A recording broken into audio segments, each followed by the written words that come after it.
These are the notes on work. Let's get to work. We're beginning a new unit on energy. Now, you're also going to see that some of the things we've already learned can be understood in a different way utilizing the concepts of energy. Energy is a tricky thing. It's kind of hard to actually define it. Here's one definition. The ability of an object to produce a change in itself or the world around it is called energy. Okay, here's another definition. Energy is a measurable quantity which is capable of doing work. Does that sound vague? It is, but it's such a hard thing to define that people bend over backwards to define it. So in physics, this is the one that is usually utilized. The ability to do work is a short way of saying it. And it gets even worse than just having two definitions. There's actually a myriad of definitions for energy. And I don't want to get too philosophical with you guys, but at some of our department meetings, we've had discussions about, well, is there even energy, really? So energy, something very important which may or may not even exist. Because there is a school of thought, if you look at it and say, well, energy is just something that gets transferred. It's not a thing unto itself. It's something that can be contained in other things, in matter. I don't know. I don't fully buy this because I like to think of light as pure energy, but some people like to think of light as just the transfer of energy. So maybe energy is just something that can be transferred like dibs or shotgun, like something that one person can take from another person. I don't know. But anyway, there is some debate about this. So this is one reason why energy is so hard to define, because we use it to describe sort of an all-encompassing concept which comes in myriad forms. I like to use that word myriad, if you didn't notice. There are two fundamentally different kinds of energy. Well, actually, there's more than this, but these are the two ones we encounter most often. Potential energy, which is stored energy, stored by position or in the system, in its bonds, in a spring, things like that. Kinetic energy is flat out the energy of a moving object, the energy of its motion. So these two kinds of energy are often translated. One will be transferred to the other and back and forth. That happens quite a bit. Now there's also other kinds of energy. For example, light can be considered a form of energy, or at least an energy transfer. So there are other ways of thinking about energy that are not strictly potential or kinetic. You could think of pure energy, like maybe electromagnetic radiation. But in terms of matter, it's either going to be stored in the matter by its position or its condition, or it's going to be in the motion of the object. Those are the two fundamental kinds of energy that we're going to be dealing with: potential energy and kinetic energy. A great example of potential energy is a stretched out rubber band. A stretched out rubber band is ready to go flying, as you know. Okay. If you release that rubber band, well, then it does go flying, and then it has kinetic energy. So this is a great example. While the rubber band was held, stretched out, it contained potential energy, and then when it was released, that potential energy was converted into its kinetic energy, which is why it goes flying.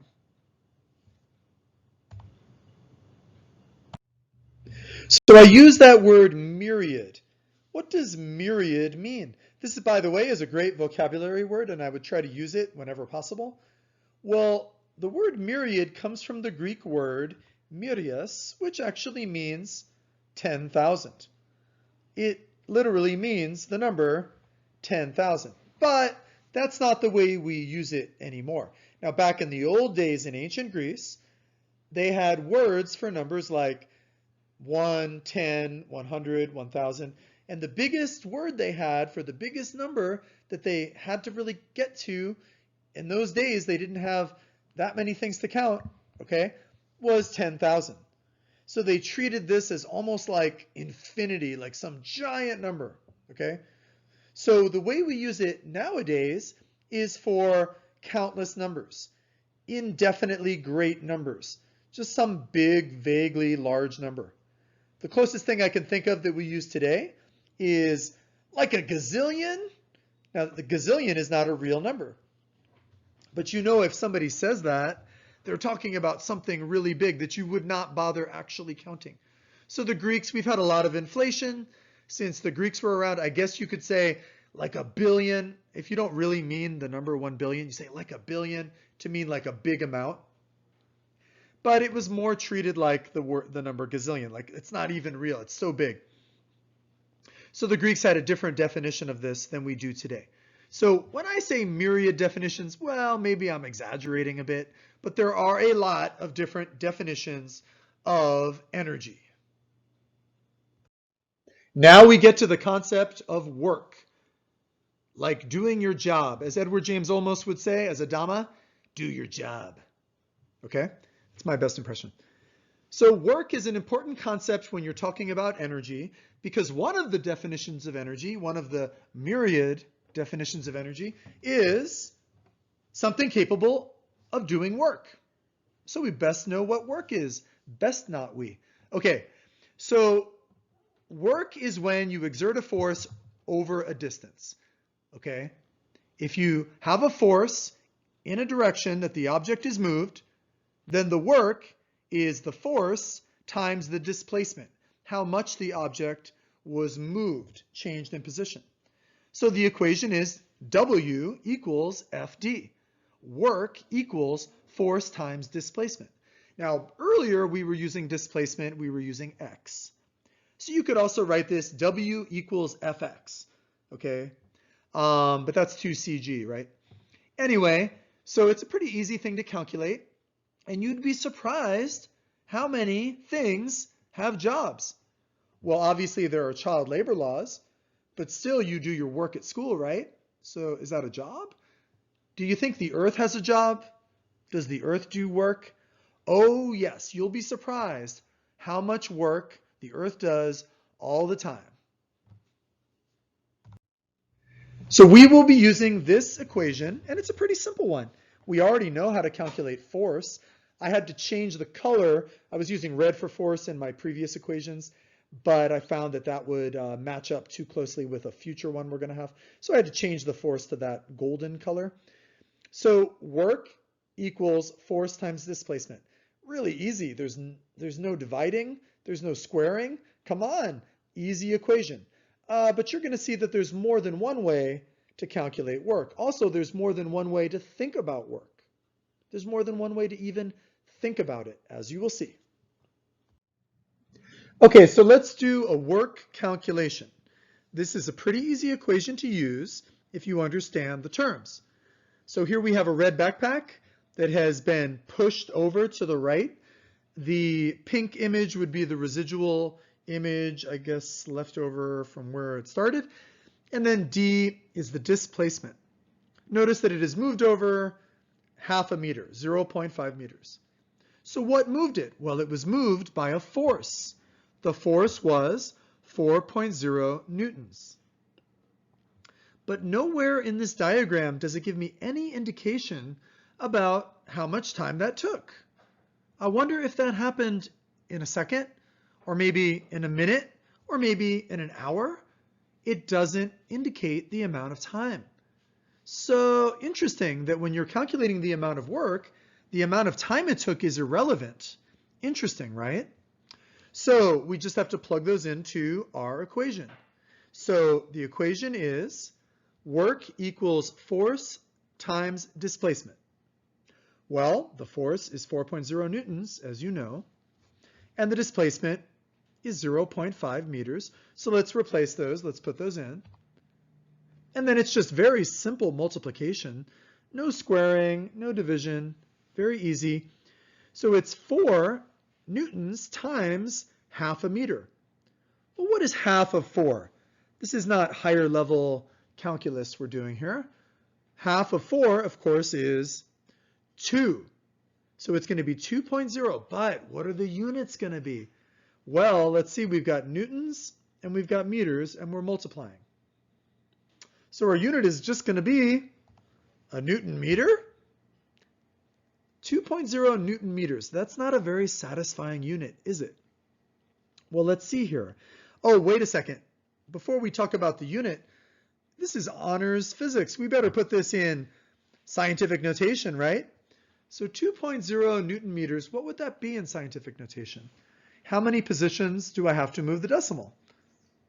Well, the answer is not at all. You don't have to move the decimal at all. So it's 2.0 times 10 to the 0 power. Remember, you don't have to move the decimal at all. And newton meters. I don't really, newton meters, you can actually leave newton meters. That is actually the correct unit. But what's a newton? A newton is a F equals ma, right? F equals ma. So a newton is a kilogram, that's the m. And then the meters per second squared, that's the a. So it's a kilogram meter per second squared, right? Okay, and if you're multiplying that times meters, well then wouldn't that be a kilogram meters squared per second squared? And the answer is yes. So you could also write it this way.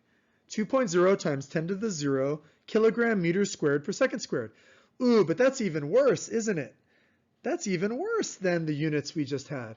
So I wish there were just some way that we could simplify those units. Don't you wish there were just some way that we didn't have to write all that stuff there?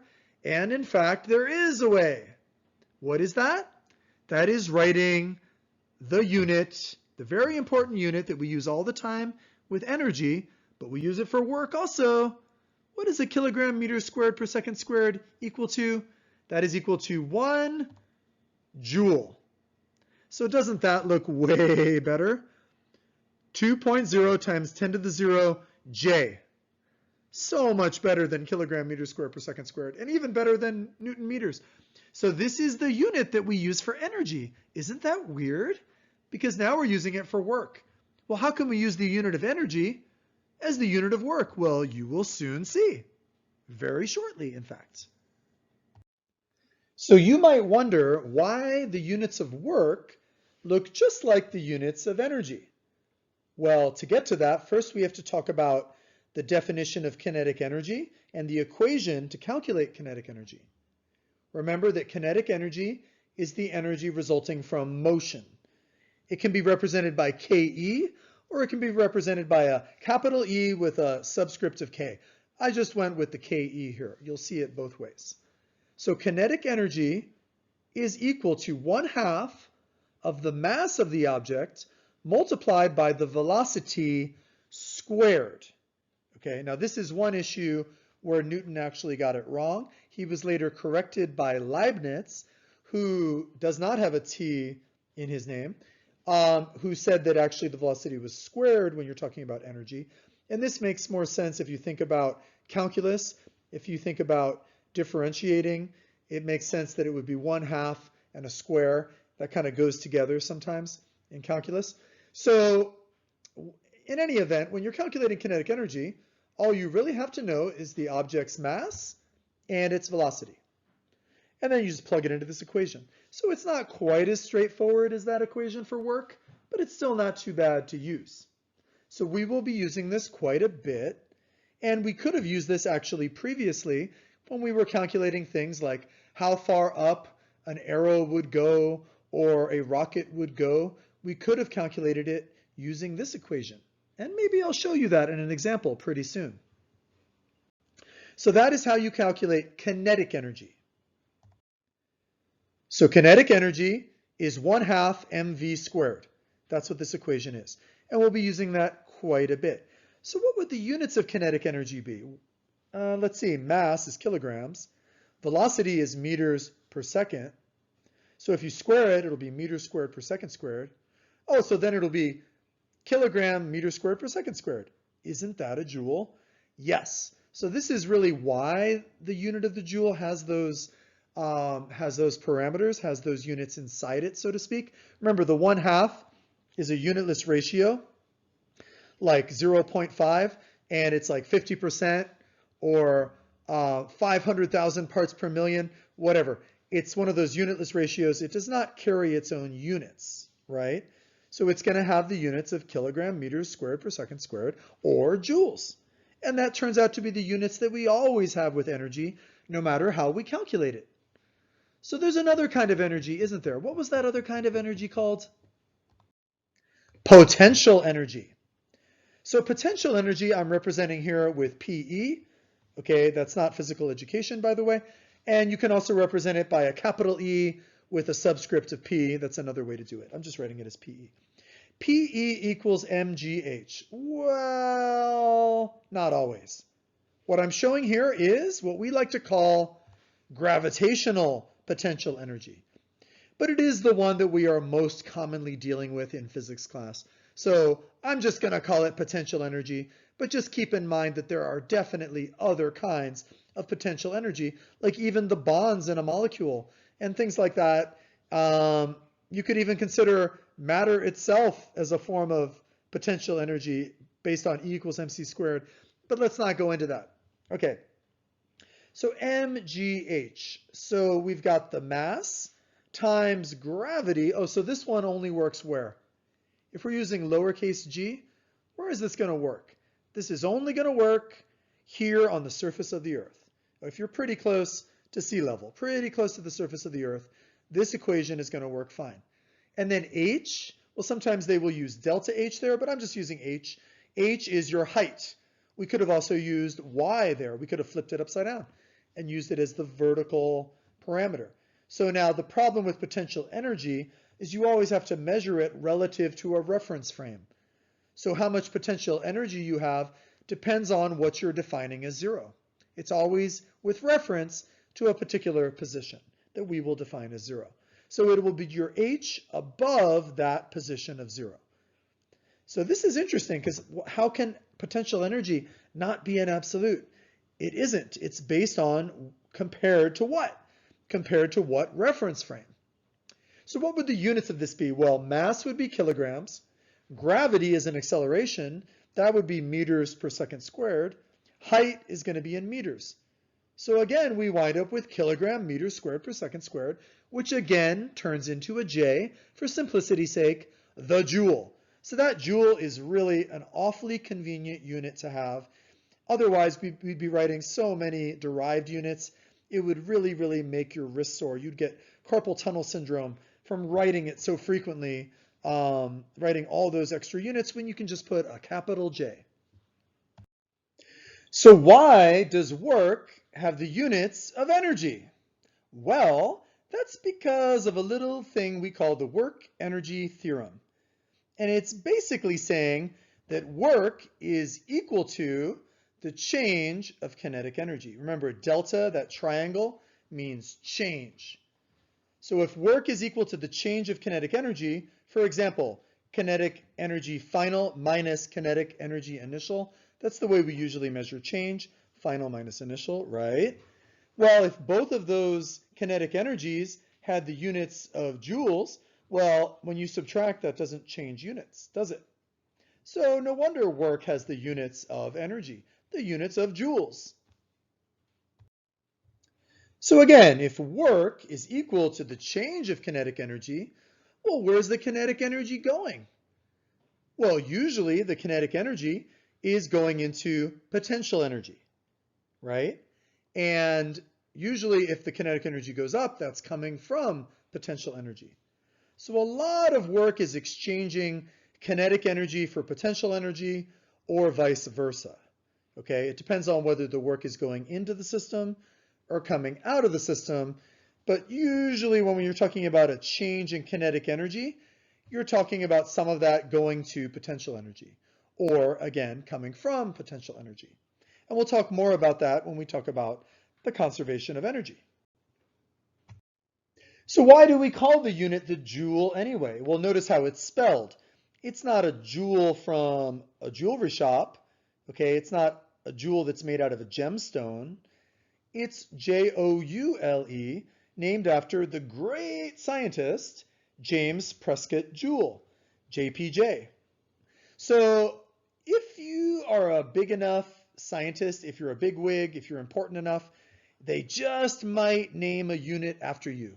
Think of the Newton, right?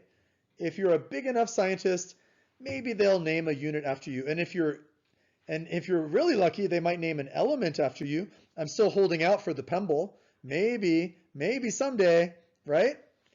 So the relationship between work done and the change of energy was something that Joule noticed. Now, you might not think that's such a big deal, but this is what eventually led to the Industrial Revolution. His work led directly to the Industrial Revolution that we are still benefiting from, like every time we drive a car, for example. Okay, so the unit of energy is called the joule, just a capital J, because it comes from someone's name. If you're wondering about the capitalization rules for units, well, typically if it's after someone's proper name, then it's often capitalized. Like, for example, newtons are capitalized, joules are capitalized, Kelvin is capitalized.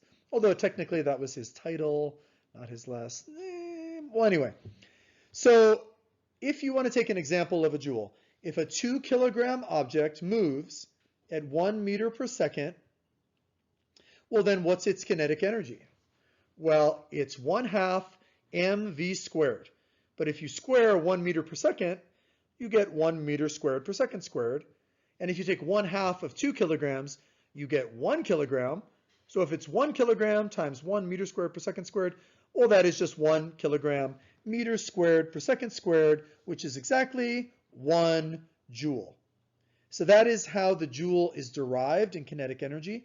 And you've also seen how it comes out of a Newton meter if you consider the equation for work, right? If it's force times displacement, it's Newton times meters, and it turns out to be the same exact thing, a joule. It works that way. It just works that way. So when you do work, you can move energy one way or the other. Between a system, you have to define the boundaries of your system, and the outside world, okay? So the energy transfer can go in or out. It can go either way. So work can be positive, or surprisingly, work can be negative. Have you ever done negative work? Maybe you would get $- in payment at your negative job. That sounds weird, right? But if the outside world does work on the system, then the W is positive. The work is positive, and the energy of the system increases. It goes up. This is often done by the Earth's gravitational field. If, however, a system does work on the outside world, well then W is negative, and the energy of the system will be decreasing. So remember, W is equal to delta KE, so it's KEF minus KEI. So depending on which way that's going, and now I know positives and negatives can be a little confusing, so you can look back at this for reference, and we'll try to do an example of this later on. So work can be positive or negative, surprisingly. Tell that to your boss. So I'm going to do a couple of examples for you. The first one is an example of calculating kinetic energy of a moving object. In this case, it says, what is the kinetic energy of an object moving at 12.0 meters per second with a mass of 6.0 kilograms?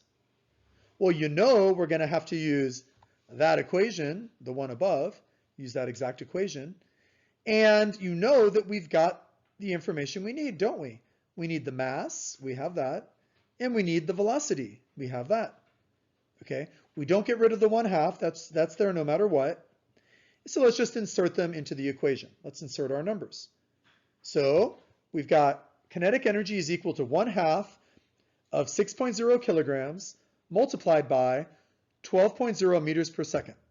Squared. Don't forget to square that term. Now the only thing you square here is the velocity, so you can't multiply and then square. You have to square the velocity first. So let's see, it's 6 of one, half a dozen of the other, as that old saying goes, but we're squaring the number 12. We're squaring a dozen. Well, this is a very well-known square. This is one of the most famous squares there is. 12 times 12, you know this one, 144, right? And then meters per second squared is meters per second times meters per second. Well, that's meters squared per second squared. So let's replace that term with its square. And then we've still got the 1/2 going on. Now, the thing about the 1/2 is we could take 1/2, we could multiply it by 1/2 at any point.